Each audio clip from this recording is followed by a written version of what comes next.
Alright, in this video we're going to look at how you install DebateX, which is the paperless system that is available to be used inside of Google Docs. So if you don't have the capacity to use either the Debate Learning paperless system or Verbatim, this is an alternative that allows people to be able to debate and have a lot of the same features that those two different paperless systems offer. And usually a lot of times it's for free. So if we look onto the Google homepage, you've noticed I've logged into with my personal account. Hopefully you have a personal debate account that you are going to use that has all the debate stuff that you do. Go to that one email so that your personal stuff can stay separate from your debate stuff. However, this is my personal one. My debate account that I use already has it installed. So what we're going to do is we're going to use on my personal account, we're going to go to Google Drive. And then inside of here, click New.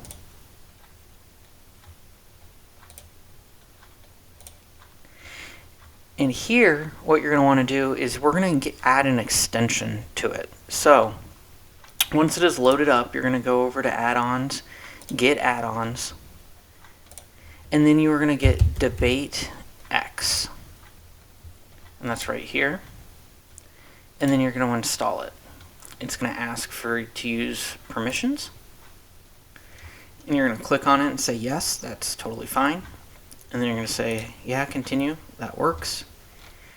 This says that it's going to allow you to do some stuff to your Google Drive. So you're giving it access to it.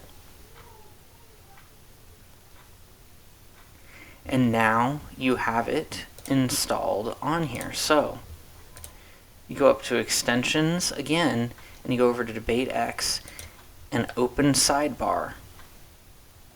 And you've got something to open like that. So it's pretty easy in order to be able to get it installed on here.